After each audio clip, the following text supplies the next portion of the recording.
우리가 신년에 새벽 기도회를 여는 이유는 우리의 한 해가 이렇게 기도로 시작해서 내내 하나님 앞에 나아가는 기도의 한 해가 되고 또 한 해로 또 기도로 마무리하는 그러한 새해가 되기를 바라는 마음에서 우리가 신년 기도회를 함께 가집니다. 올 한 해도 어느 때보다도 우리가 열심히 기도하고 그리고 하나님께 믿고 의지하면서 한 해를 우리가 보내었으면 좋겠습니다. 우리는 어제 역사 속으로 2022년도 묵은해를 보내고 우리가 새해를 맞이했습니다. 하나님께서는 저와 여러분들에게 우리가 한 번도 살아보지 못한 새해, 새 시간 그리고 새 날을 우리에게 주셨습니다. 자, 우리는 누구나 다 새해를 맞이할 때에는 엄숙함과 더불어서 야 새해다라는 그러한 어떻게 보면은 기대에 찬 탄성을 우리는 하곤 합니다.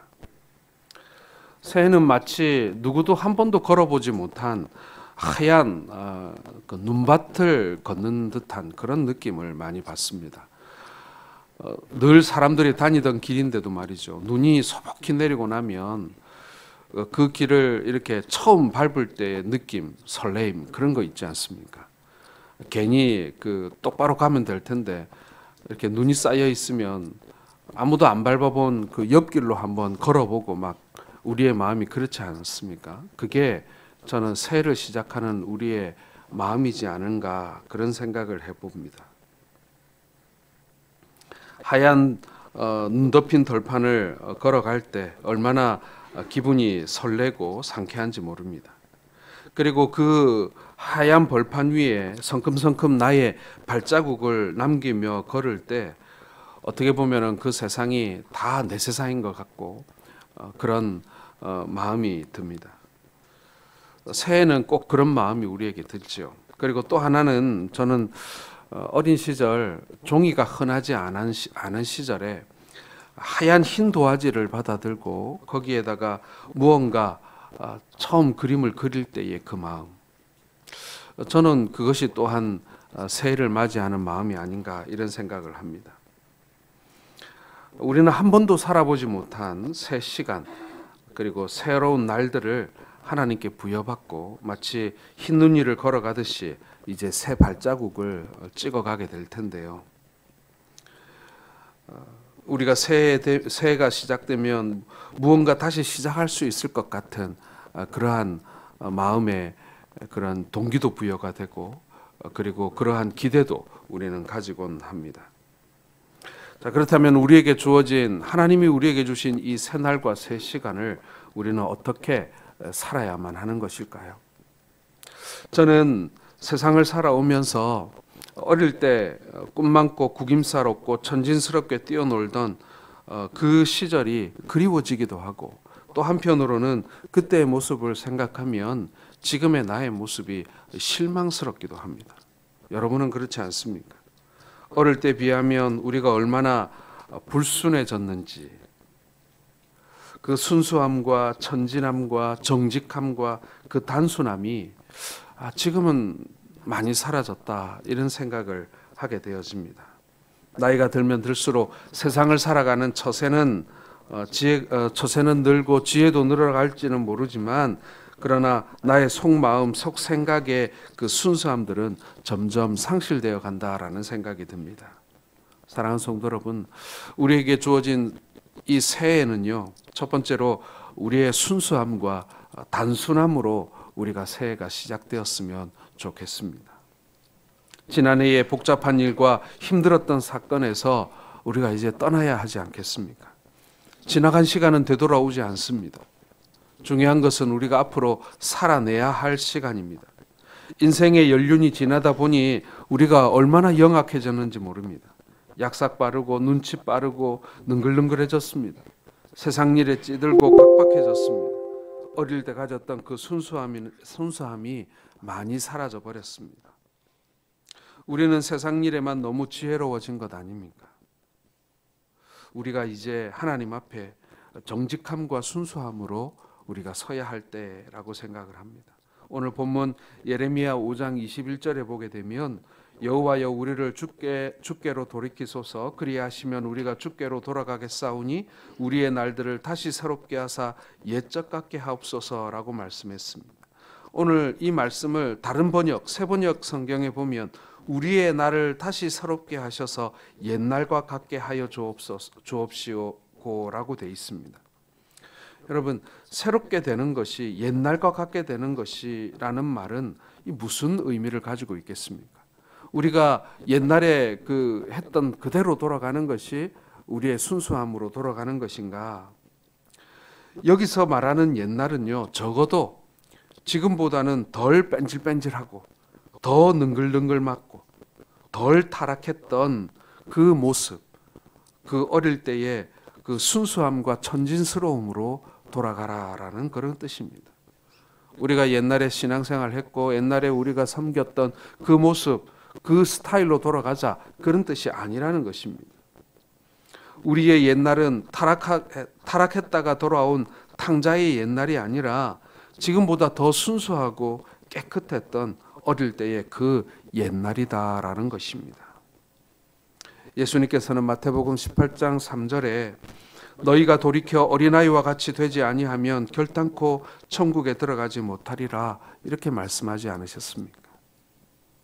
우리의 옛날은 우리가 처음 예수 믿고 세례받고 눈물 흘리며 감격하던 그 옛날인 것입니다.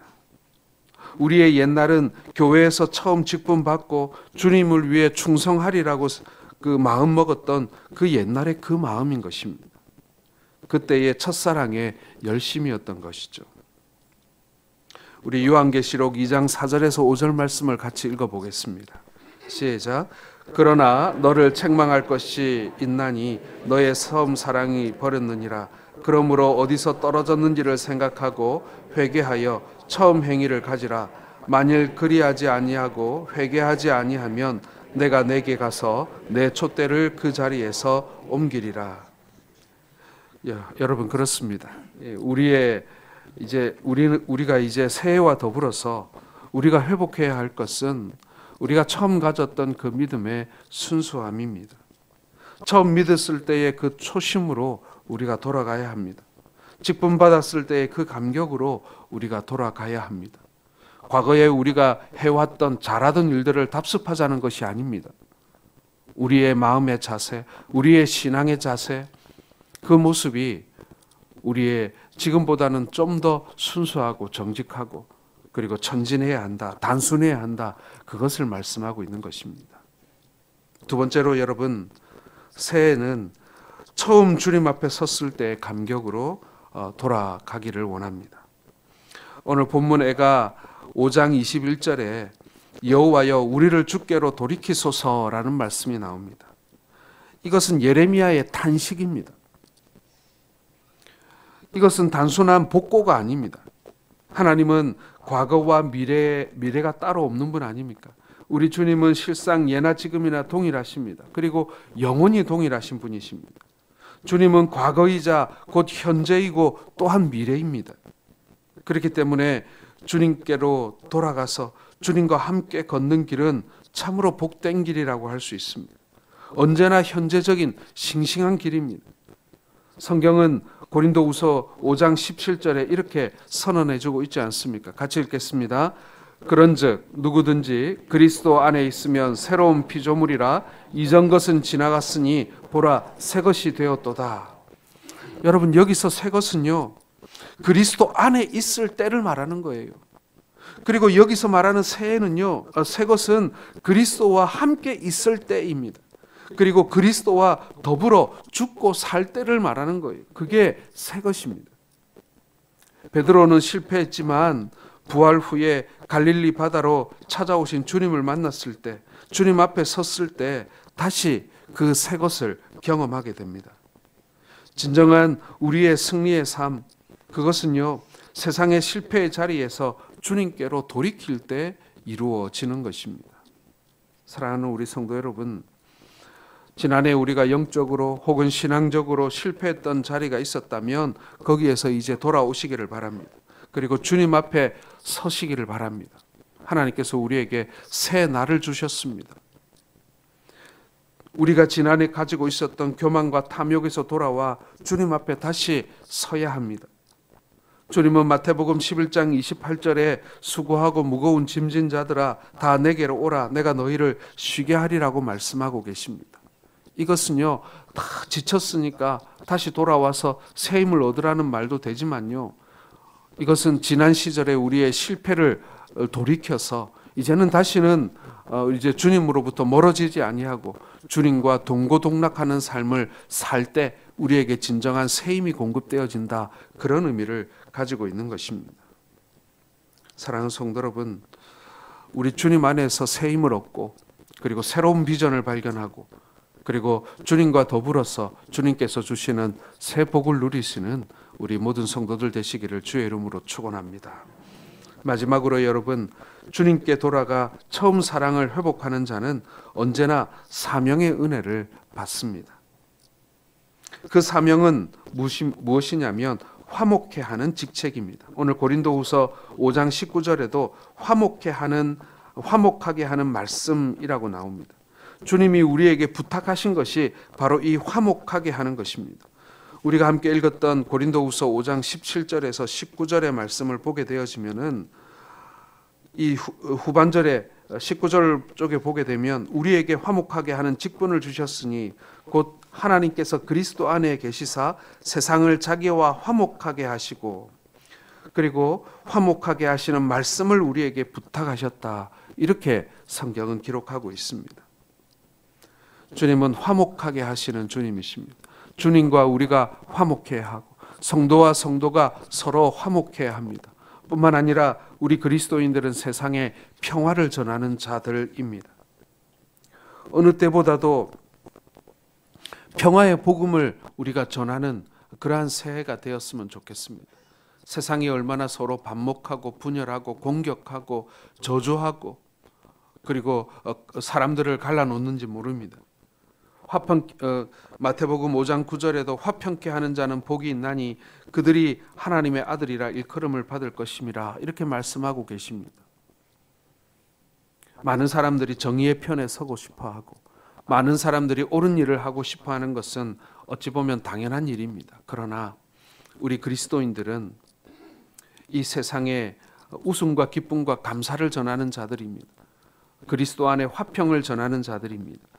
평화를 전하는 자들이고 화목해 하는 우리의 직분이 우리에게 주어지고 있음을 여러분 기억하시길 바랍니다. 교회 안에는 당연히 화목해야죠. 가정에서도 당연히 화목해야죠. 그와 더불어서 우리 그리스도인들이 가는 곳마다 평화의 복음을 전하는 그러한 메신저의 역할을 할 수 있기를 바랍니다.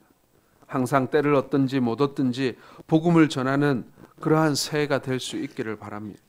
우리의 삶이 화목해 하는 삶이 되기를 원합니다.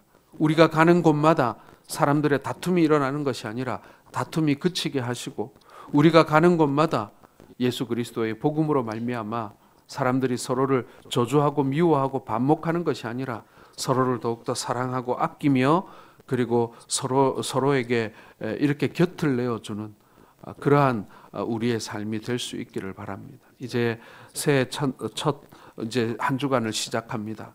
이 시간 함께 기도할 것은 우리에게 주어진 이 평화의 사명을 감당할 수 있도록, 그리고 하나님께서 우리에게 말씀하신 그 새날을 과거에 우리에게 주셨던 그 정직함과 순전함과 그러한 단순함으로 돌아가는 시간이 될 수 있게 해달라고, 그리고 하나님께서 우리에게 처음으로 그 사랑을 보여주셨던 그때로 돌아가 주님의 그 첫사랑을 회복할 수 있는 우리가 되도록 이 시간 마음을 모아서 함께 기도하도록 하겠습니다.